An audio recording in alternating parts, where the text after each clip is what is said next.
Assalamualaikum warahmatullahi wabarakatuh, pemirsa Kelana Masa dimanapun Anda berada. Malam hari ini saya dan Gus Iman kembali menyapa Anda melalui karya-karya terbaik kami. Nah, pemirsa Kelana Masa, malam hari ini kami akan ngobrol santai tentang beberapa atau satu tips yang mungkin nantinya akan menjadi bahan tambahan pengetahuan buat pemirsa Kelana Masa, dan mungkin bahkan bisa diterapkan di rumah dan di kehidupannya sehari-hari. Oke, tapi sebelum itu Gus Iman mau sapa-sapa pemirsa Kelana Masa dulu. Boleh. Ya. Buat sahabat Kelana Masa dimanapun berada, salam hormat, salam kangen, salam jumpa dengan kami tentunya. Ya. Pada malam hari ini kita tetap akan berusaha sedikit berbagi tips. Tapi sebelumnya perlu saya mendoakan sahabat Kelana Masa dimanapun berada. Semoga sahabat Kelana Masa dimanapun berada dalam kondisi sehat walafiat, tiada kurang suatu apapun, rizki yang melimpah, keluarga sakinah, mawaddah warahmah.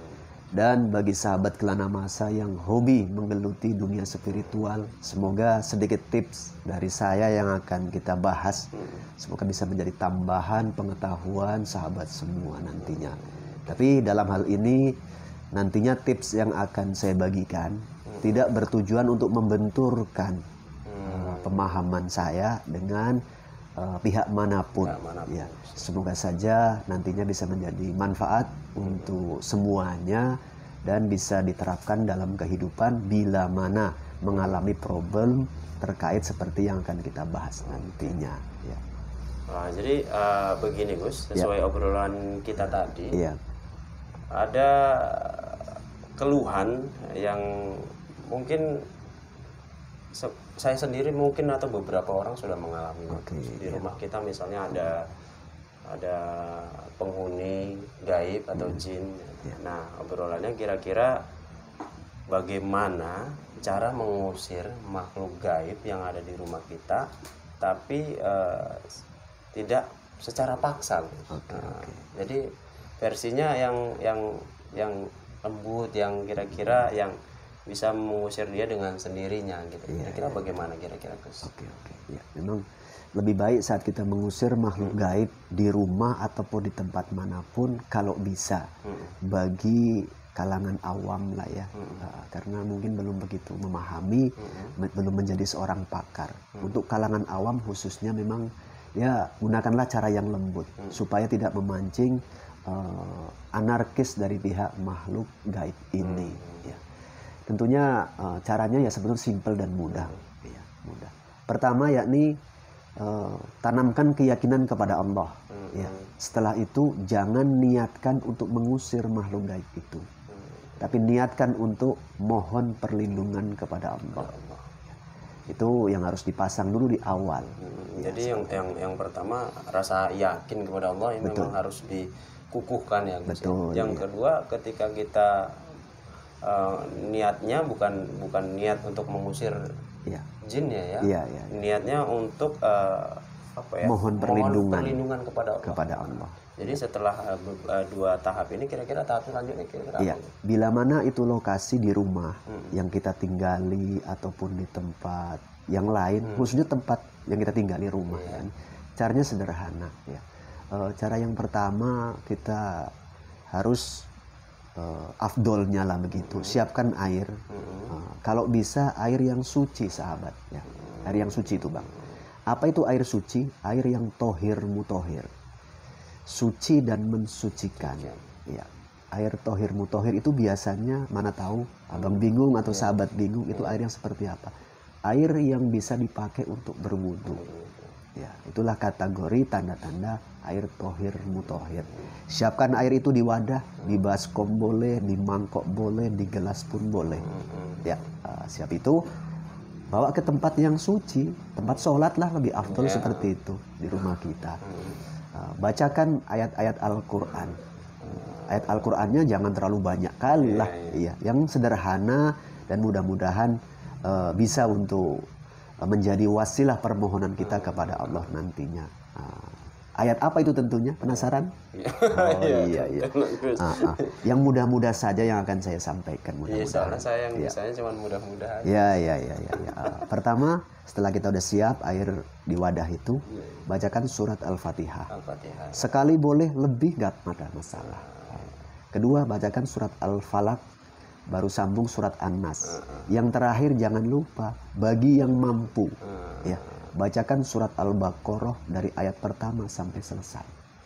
Oh, berarti ya, yang tahap pertama ya Gus, saya ulang tadi dari awal. Yang pertama, kukuhkan keyakinan kita kepada Allah. Yang kedua, niatkan kita mohon perlindungan kepada Allah. Yang ketiga, bacakan surat Al-Fatihah, surat Al-Falaq, surat An-Nas, baru tambah surat Al-Baqarah. Tambahkan surat Al-Baqarah. Ayat pertama sampai selesai. Ya. Kira-kira ada paksaan atau bagi yang mampu tadi menurut Gus Iman kira-kira? Kalau sebetulnya beginilah ya, secara peraturan dan wejangan yang saya terima, afdolnya harus. Afdolnya harus. Tapi kan Allah itu kan maha memahami makhluknya. Bagi yang nggak mampu bagaimana? Ya berupayalah. Makanya sangat penting bisa membaca Al-Quran. Kalau misalnya nih Gus, tanda kutip yang saya pahami ini membacakan ketika kita nggak hafal nih. Ketika kita baca surat Al-Baqarah, kita lihat Al-Quran, bisa Gus? Boleh ya? Iya. Berarti nggak mesti kita hafal? Tidak. Yang penting afdol kita mampu membaca Al-Quran. Tidak harus hafal kok. Iya, seperti itu. Jadi memang bacakan surat Al-Fatihah. Al-Fatihah mungkin teman-teman nggak hafal. Mudah-mudahan. Bisa, insyaallah. Al-Falaq, An-Nas. Tambah surat Al-Baqarah ayat 1 sampai selesai. Sampai akhir. Dan setelah itu dibaca, air itu coba dicipratkan di semua ruangan. Oh, ada ritual lagi Gus. Tambahan ya. Iya. Ciprat air yang kita sudah bacakan tadi. Iya, ayat Al-Quran. Kita cipratkan di semua ruangan dan coba basahi dinding-dinding rumah kita. Dengan air itu. Mungkin bisa air ini dimasukkan ke dalam semprotan atau bagaimana mungkin caranya. Kayak spray gitu bisa ya. Saja. Yang buat yang buat nyetrika itu. Ya, bisa. Pokoknya semprotan lah ya supaya air yang kita sudah bacakan tadi ini menyebar ke seluruh ruangan. Dan dinding rumah kita.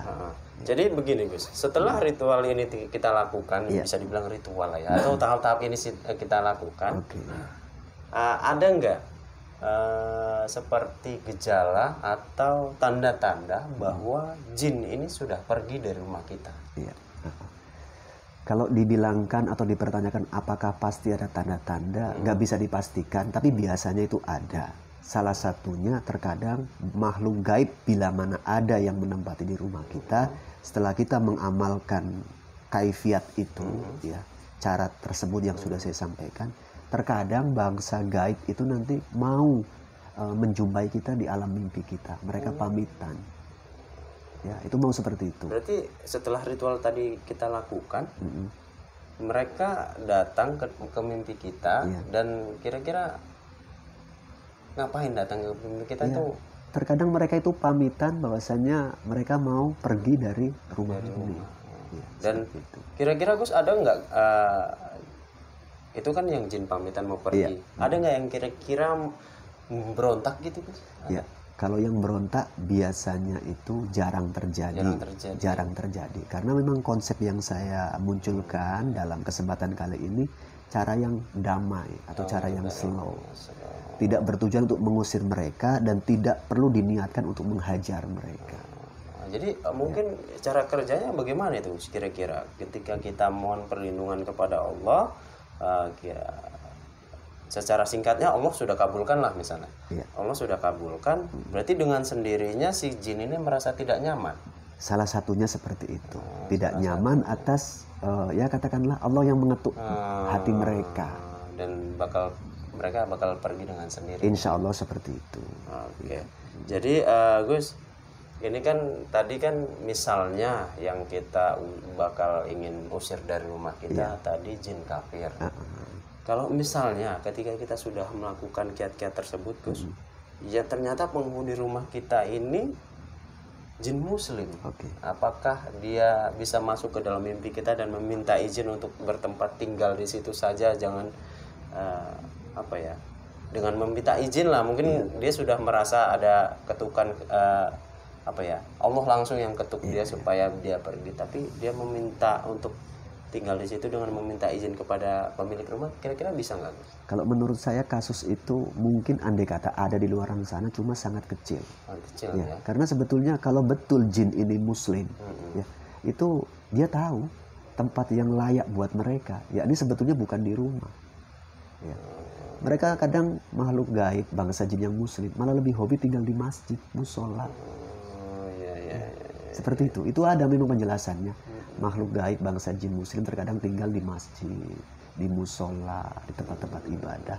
Kan ada sejarah masjid yang namanya Masjid Al-Jin, itu ada. Ya.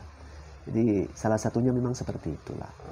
Bangsa jin yang muslim biasanya malah kalau memang betul-betul muslim itu jarang mau tinggal di rumah. Dia tahu tempat tinggal. Tahu tempat tinggal mereka.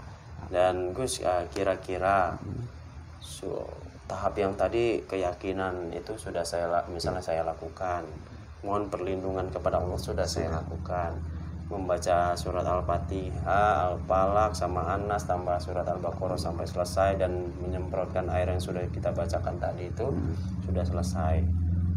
Tapi kok saya merasa enggak juga Gus gitu. Saya misalnya ngerasa enggak juga si makhluk gaib ini tidak pergi juga. Iya. Apakah boleh saya meminta tolong kepada ahlinya yang misalnya saya minta tolong sama Gus Iman lah misalnya gitu. Boleh saja minta tolong kepada ahlinya, boleh. Dan perlu dicermati juga orang yang mau menolong kita harus kita paham dulu versinya. Versi yang digunakan harus menggunakan cara yang baik dan benar supaya tidak memancing eksistensi makhluk yang di luar malah datang.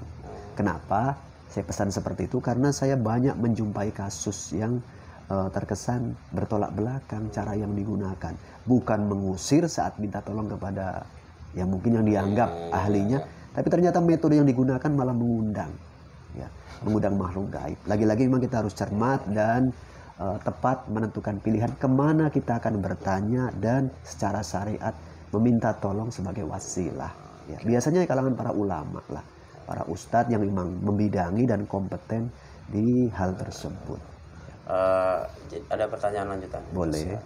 Ketika tadi ketika kita bacakan surat Al-Fatihah dan sebagainya tadi, ketika keyakinan kita kepada Allah itu belum kukuh, kira-kira bisa terjadi bisa membuat jin ini tidak nyaman atau tidak? Bisa-bisa saja, ya, bisa-bisa saja. Tapi yang terpenting setelah kita yakin dan yakin juga dalam rangka memohon perlindungan kepada Allah, bila mana sekali penggunaan toh terasa kayaknya batin kita kok kayaknya belum, ulang.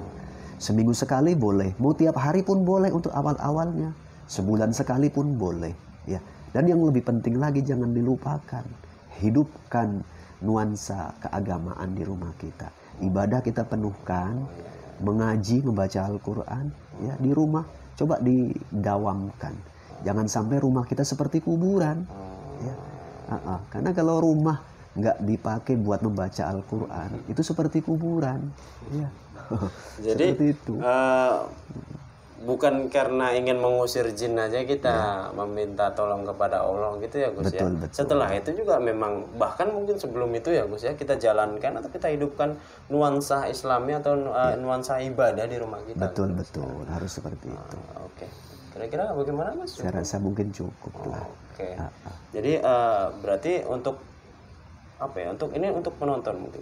Berarti yang harus kita timbulkan mungkin rasa keyakinan kita kepada Allah ketika kita melakukan kegiatan-kegiatan tadi Gus ya. Soalnya kadang-kadang orang terlalu percaya dengan ayatnya, bukan kepada pemilik ayatnya.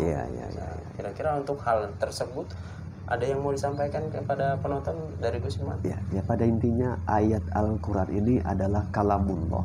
Ya. Bagi yang meyakini itu ayat, ya sebetulnya boleh-boleh saja. Tapi lebih afdol harus yakin kepada yang punya ayat, yakni Allah itu sendiri. Karena banyak juga kasus di luar sana. Seseorang mengamalkan sesuatu, padahal yang diamalkan itu ayat, tapi ternyata bangsa jin datang. Artinya Allah dilupakan. Ya, Allah dilupakan, terlalu yakin kepada penyampaian dari seseorang, lantas meyakini secara mutlak dan mentah. Allah sampai dilupakan, tidak dilibatkan, maka akan lain yang terjadi. Padahal kekuatan itu datangnya Dari Allah. bukan dari si ayat ini tadi. Iya. Ayat ini hanya merupakan wasilah sesuai apa yang sudah dicontohkan oleh Rasulullah, dilanjutkan oleh generasi penerusnya yakni para ulama. Ya. Jadi nggak perlu pakai yang aneh-aneh lah. Ya, mudah-mudahan bisa dikabulkan oleh Allah. Yang terpenting kuat dan yakin kepada Allah. Mudah-mudahan. Oke. Ya. Sudah. Saya rasa mungkin cukup. Oke, baiklah. Terima kasih Gus Sama-sama. atas tipsnya. Ya. Oke, pemirsa Kelana Masa dimanapun Anda berada, malam hari ini cukup sekian obrolan kita tentang bagaimana cara mengusir jin di rumah kita secara halus dengan meminta perlindungan kepada Allah. Dan semoga saja tips atau langkah-langkah tadi bisa teman-teman praktekin di rumah. Yang mungkin pernah mengalami hal tersebut bisa dipraktekkan, atau tetangga-tetangganya atau saudara-saudaranya ketika sudah menonton ini, sampaikan cara-cara ini, mungkin yang nantinya bakal bisa membantu orang banyak atau bermanfaat buat orang banyak. Oke, akhirnya saya dan Gus Iman mohon pamit. Assalamualaikum warahmatullahi wabarakatuh. Waalaikumsalam.